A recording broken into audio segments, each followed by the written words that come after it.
Баршаңызға қайырлы күн. Бүгін сіздермен 2025-те хит болған Instagram, TikTok, YouTube желілерінде көптеген просмотр жинап, өте көп қаралымға ие болған осы Орео қосылған сметанник пирогының рецептімен бөліскім келіп отыр.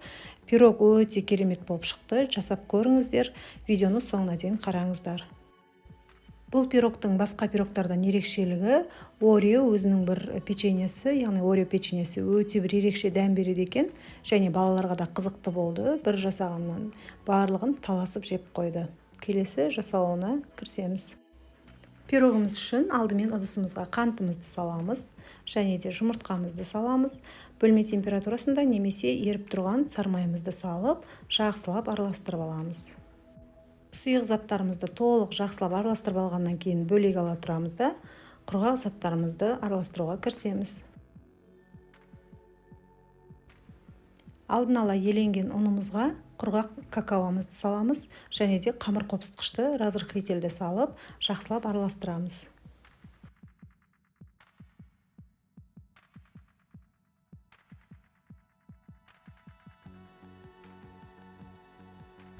Екі массамыз толық араласып дайын болғаннан кейін, осылай құрғақ заттарымызды жұмыртқалы массаның үстіне салып, жақсылап қамыр илейміз. Қамыр өте жұмсақ болады, артық ұн салудың қажеті жоқ. Көріп тұрғандарыңыздай, осындай қолға жабыспайтын өте жұмсақ қамыр пайда болады, және қамырымызды пакетке кигізіп, начинкамыз дайын болғанға дейін холодильникке 5-10 минутқа қалдыра тұрамыз. Келесі кезекте начинкамызды, яғни пирогымыздың салмасын дайындауға кірісеміз. Ол үшін сметана, яғни мен президент сметанасын қолдандым 20%, және 3 жұмыртқа және қантымызды салып, жақсылап араластырып аламыз. Және де кукурузный крахмалын қосамыз. Бұл бізге сметананың ағып кетпеуіне көмектеседі. Осы массаны жақсылап толық бір қалыпты масса болғанға дейін араластырамыз.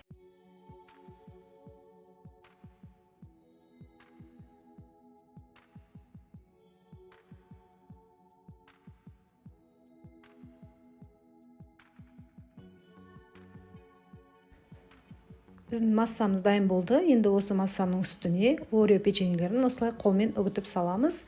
Қалауыңыз бойынша салсаңыз болады. Мен 4 штугын қостым.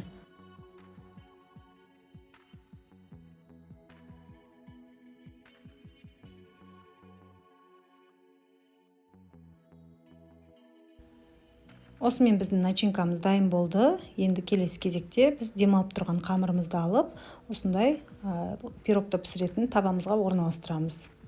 Қолымызбен осылай жан-жағын жайып, біркелкі етіп, қамырымызды орналастырып аламыз. Осылай дайын болған начинкамызды бір араластырып жіберіп, құйып аламыз.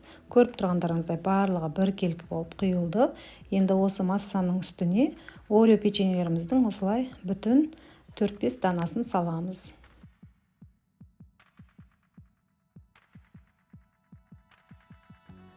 Біздің пирогымыз дайын. Енді бұны 180 градуста 30-35 минутта пісіріп аламыз. Пісіру барысы енді өзіңіздің пешіңізге байланысты болады.